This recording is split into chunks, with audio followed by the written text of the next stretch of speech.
Welcome to 8 PM explain. और आज हम जिस कहानी के बारे में आपको बताएंगे वो एक यूनिक कहानी है जिसमें एक जादुई तलवार है जिसके सहारे हम किसी भी वस्तु या किसी भी चीज को सोने में बदल सकते हैं। और जब ऐसी तलवार इंसानों के हाथ लगती है तो क्या होता है। तो कहानी के शुरुआत में हम हेलबर नाम के एक वाइकिंग योद्धा को देखते हैं जो अपने क्रू के मेंबर के साथ मिलकर समुद्र में मछली पकड़ रहा होता है, क्योंकि इनके गांव में एक दावत होने वाली थी जहां पे एक ग्रैंड टूर्नामेंट रखा जाएगा और जो भी इस तीरंदाजी टूर्नामेंट को जीतेगा वो इनके क्रू के मेंबर को ज्वाइन करेगा। और तभी इनके ऊपर स्वेन नाम का समुद्री लुटेरा अटैक करता है और इन दोनों ग्रुप के बीच में झमेले होते रहते हैं अपने आप को अच्छा साबित करने के लिए। और आज भी इन दोनों में लड़ाई होती है और दोनों के जहाज आपस में टकराने की वजह से सोएन के जहाज से एक तलवार हेलबार के जहाज में आ गिरता है। और इन दोनों की कुछ देर लड़ाई होने के बाद हेलबार सोएन को चकमा देकर वापस अपने गांव लौट आता है। और मछली न लाने की वजह से गांव के सारे लोग और हेलबार की वाइफ इल्वा भी उससे नाराज थी, लेकिन हेलबार यहाँ पे सबको झूठ कह देता है कि वो अपने संग एक जादुई तलवार लेकर आया जो वाइकिंग की है। और उस तलवार के साथ एक गिलहरी भी आती है जो हमेशा उस तलवार के साथ रहती है। हालांकि ये सारी बात गांव वालों को झूठ लगती है, लेकिन हेलबार के बेटे विक को इन बातों पे भरोसा है और वो उस तलवार को लेके घर चला जाता है और अगले दिन के लिए ग्रैंड टूर्नामेंट तीरंदाजी के लिए तैयारी करने लगता है, क्योंकि वो भी इस टूर्नामेंट को जीतकर अपने डैड के क्रू को ज्वाइन करना चाहता है और उनके जैसा एक वाइकिंग योद्धा बनना चाहता है, जिसमें उसकी मॉम भी उसकी सपोर्ट करती है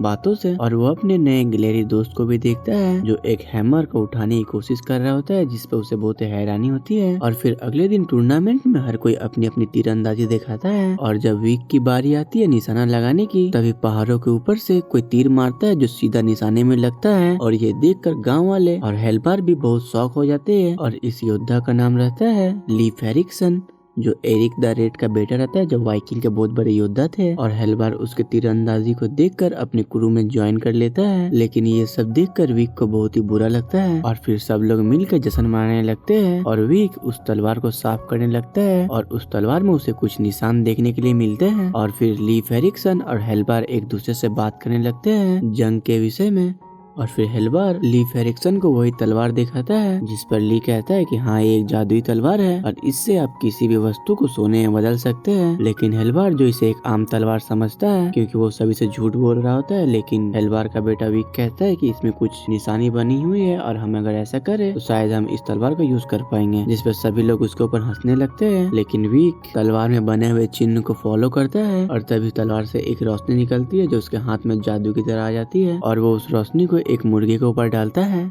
जिससे वो मुर्गा पूरा का पूरा सोने में बदल जाता है। और ये देखकर सारे गांव वाले और हेलबार भी बहुत ही खुश हो जाते हैं क्योंकि उनके अब दुख भरे दिन गए हैं और वो जादू से हर चीज को सोने में बना सकते हैं और बहुत ही अमीर बन सकते हैं। और एक दूसरे से लड़कर तलवार को लेने की कोशिश करते हैं और बहुत सारे वस्तु और जिनिस को सोने में भी बदल देते हैं। और एक रोशनी उस गिलहरी में भी आके लगती है लेकिन वो सोने का नहीं बनता है और इस नजारे को सिर्फ विक देखता है। और हेलबार भी सभी से छीन के उस तलवार को यूज करता है और गलती से वो अपने हाथ की रोशनी को उस ओर कर देता है जिस ओर उसकी बीबी इल्वा खड़ी है। और विक की मॉम भी पूरी की पूरी सोने में बदल जाती है, लेकिन पहले तो उनका दिल सिर्फ सोने का था लेकिन अब वो पूरी की पूरी सोने की बन चुकी है। Back to story line. और ये देखकर विक और हेलबार रोने लगते हैं क्योंकि उन्हें नहीं पता कि वापस से सोने को इंसान में कैसे बदला जाए और इस जादू को तोड़ा जाए। और ली यहाँ पे सभी को बताता है कि ये तलवार वाइकिंग की नहीं गॉड ओडिन की है जिन्होंने इस तलवार को बनाया था और वो इस तलवार को अपने बेटे लोकी को दिए थे जिससे उसे ईश्वरीय शक्ति मिली थी उसकी। लेकिन उसके बड़े बेटे थॉर और लोकी के बीच में हर वक्त लड़ाई होती थी जिससे वो ओडिन परेशान हो गए और वो तलवार के यूज पर पाबंदी लगा दी और लोकी की सारी जादुई शक्तियां छीन ली और उन दोनों भाइयों को इंसानों के बीच में छोड़ दिया जब तक इन दोनों के बीच में समझौता नहीं हो जाता। और उस दिन के बाद से किसी को भी नहीं पता कि इन दोनों का क्या हुआ, लेकिन एक सीक्रेट आइलैंड भी है जहाँ से देवताओं के दुनिया में जा सकते हैं और उस जगह पे एक अदृश्य पुल है जिसे बाइफ्रोस्ट कहते हैं। और उस अदृश्य गेट को खोलने में इस तलवार की पूरी शक्तियां लगेगी और जैसे ही इस तलवार की शक्तियां खत्म होंगी वैसे ही वापस से तुम्हारी बीवी इल्वा भी गोल्ड से इंसान बन जाएगी। लेकिन दिक्कत ये है कि वो गेट पूरे साल में एक ही दिन खुलता है, गर्मियों के संक्रांति के दिन, जो आज से ठीक 4 दिन बाद है। और उस आइलैंड की ओर ली और हेलबार और उसके सारे क्रू के लोग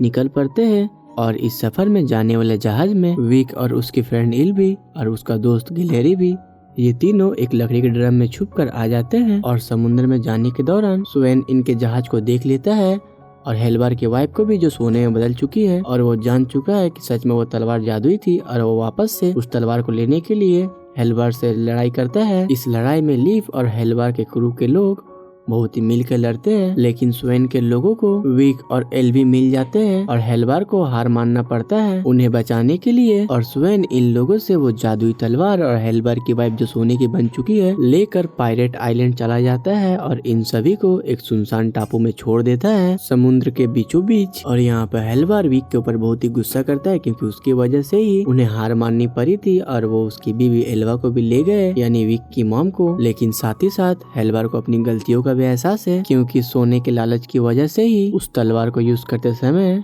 ये एल्वा सोने की बन गई थी। और दूसरी ओर स्वेन पायरेट आइलैंड में पहुंचकर वहां पे बहुत सारी मस्ती करता है और अपने सारे लोगों को गोल्ड के हथियार और गोल्ड के कवच और बहुत सारे सोने की जिनिस बनाता है जिससे वो सब पायरेटों में बेस्ट रहे सबसे ऊंचे स्थान पर। लेकिन दूसरी ओर विक और उसके टीम के बुद्धि से वो एक सूखी गाछ पर बैठकर उसे नाव जैसा बनाकर पायरेट आइलैंड की तरफ आने लगते हैं। और पायरेट आइलैंड में स्वेन जो बहुत ही एंजॉय कर रहा होता है और रात होते ही हेलबार और उसके लोग पायरेट आइलैंड में पहुंच जाते हैं और छुप कर डांसिंग ड्रेस पहन के स्वेन के पास एंटरटेनमेंट करने के लिए जाते हैं जिससे स्वेन के लोग और स्वेन हेलबार और उसकी टीम को नहीं चिन्ह पाती है। और ये लोग बहुत ही चालाकी से डांस करते हुए स्वेन से उसकी तलवार ले लेते हैं और फिर स्वेन और उनके लोगों को चकमा देकर एल्वा को लेकर एक जहाज से ये लोग सब वहाँ से निकल जाते हैं और अपने सफर में आगे निकल पड़ते हैं बाइफरोस्ट के टापू की ओर क्योंकि इनके पास बहुत ही कम समय बचा है वहाँ तक पहुँचने के लिए। और रास्ते में इन्हें बहुत सारी सी मुसीबत भी आती है और ये लोग उनका सामना भी करते हैं। और इस पूरे सफर के दौरान लीफ एरिक्सन एक बार भी तलवार को छूता नहीं है और ना तलवार को उठाने में विक की हेल्प करता है। और ये लोग सारी मुसीबत को पार कर कर उस टापू तक पहुंच जाते हैं जहां से देवताओं की दुनिया में जाया जाता है। और अभी ने ऊंचे ऊंचे पत्थरों को पार कर कर बीच में जाना पड़ेगा जहाँ पे तलवार को लगाने की जगह है। और लीफ एरिक्सन विक को अपने साथ लेकर पत्थरों को पार करके बीच में जाने लगता है, लेकिन इस दौरान भी ली उस तलवार को एक बार भी टच नहीं करता है, ना उठाता है, जिस पर विक को कुछ शक होता है। लेकिन वो बिना कुछ बोले उस तलवार को उस जगह तक ले जाता है जहाँ पर उसकी लगाने की जगह है। और जैसे ही वो उस तलवार को उसके जगह में लगाता है वहाँ से बहुत ही चमकदार रोशनी निकलने लगती है और गोल्ड की पतली पतली धारा है और वो धारा जिसमें सट रही थी उसे भी गोल्ड का बना दे रही थी। और उस लाइट में लीफ एरिक्सन चला जाता है और अगले पल ही उसकी बॉडी की साइज और उसकी बनावट चेंज हो जाती है और वो बोलता है कि वो असल में लॉकी है, ओडिन का सन। और यहाँ पर हम व्यूअर्स जान पाते हैं कि असल में विलन लीफ एरिक्सन था जो लोकी है और वो तलवार को इसीलिए नहीं यूज कर पा रहा था क्योंकि उसके डैड ऑर्डिन के जादू की वजह से वो तलवार को नहीं छू सकता था। और जैसे ही इस बाइफरोस्ट में वो तलवार लगी वैसे ही वो जादू टूट गया। और अब लोकी अपने भाई थॉर को भी बहुत ही बुरा भला कहता है कि उसकी वजह से ही उसके डैड ने इन दोनों को इंसानों के बीच में छोड़ दिया, जैसे ये दोनों अपनी गलतियों को समझे और एक साथ मिल के रहे इंसान के जैसा। और अब लोकी का ये प्लान था कि वो पूरे इंसान को सोने का बना देगा यानी कि गोल्ड का, क्योंकि वो इंसानों को पसंद नहीं किया करता था। और अब ये सारी बात सुनने के बाद विक को लगता है कि अगर लोकी का भाई थॉर यहाँ पे रहता तो शायद वो लोकी को हरा के इंसानों को बचा लेता। और तभी वो अपने दोस्त गिलेरी को देखता है जो एक छोटे से पत्थर को हथौड़े के जैसे उठा के उससे लड़ने के लिए बढ़ रहा था। और उस गिलेरी के संग रहने के दौरान उसे वो सारी बात याद आते है किस तरह हर बार हैमर उठाकर अपने काम को किया करता था। और अब उसे समझ में आ जाता है कि असल में यही थॉर है और वो उस गिलेरी को बिठाकर उसी रोशनी में फेंक देता है जहाँ से लीफ एरिक्सन अपने असली रूप लोकी में आया था। और अब वहाँ पे थॉर भी आ जाता है जो अपने भाई से मुकाबला करता है और उससे बहुत ही मारता है और लोकी भी उससे बहुत मारता है। और इन दोनों के बीच में ये जगह भी पूरी टूटने लगती है और लोकी के पास से तलवार भी अलग हो जाती है और विक उस तलवार को लावा में गिरने से पकड़ लेता है। लेकिन उसके डैड उससे कहते हैं कि तुम्हें इस तलवार को लावा में गिरा के नष्ट करना होगा, नहीं तो यहाँ से निकलने वाली छोटी छोटी में ही धारा है पूरी दुनिया को सोने में बदल देगी और कोई भी इंसान नहीं बचेगा। और विक उस तलवार को लावा में गिरा देता है और जैसे ही लावा में गिरते ही उस तलवार की मैजिक यानी कि उसका जादू टूट जाता है और खत्म हो जाता है। और थॉर और लोकी की लड़ाई की वजह से वहाँ पे ओडिन भी आ चुके थे और वो बहुत दिनों से लोकी के ऊपर नजर रखे हुए थे और थॉर के ऊपर भी। और वो इस बार जान चुके हैं कि लोकी की सारी गलतियां है और वो इन दोनों को पकड़कर एसगार्ड लेके चले जाते हैं। और अभी आइलैंड भी पूरी तरीके से टूटने लगा था और विक और उसके डैड उस जगह से बाहर निकल के आ जाते हैं, लेकिन पहाड़ों के नीचे स्वेन आ चुका था और उनके लोगों को बंदी बना लिया था। और विक के डैड के भी एक हाथ और एक पैर जो अब गोल्ड ने बन चुकी है उस धारा में पैर रखने की वजह से, इसीलिए वो भी अब उनका मुकाबला नहीं कर सकते हैं। और स्वेन अपने लोगों के साथ एल्वा की मूर्ति को लेकर जाने लगता है, लेकिन विक अपने डैड को हौसला देता है और कहता है कि हम वाइकिंग हैं और हम कभी भी हार नहीं मान सकते हैं, और इंसान की उम्मीद और हौसला जब तक ना टूटे तब तक वो किसी से भी हार नहीं सकता है। ये बात मैंने अपनी तरफ से की है, बस आप व्यूअर्स तक इस मैसेज को पहुंचाने के लिए। Back to story line. और यहाँ पे हेल्बार अपने उम्मीद और अपने हौसले से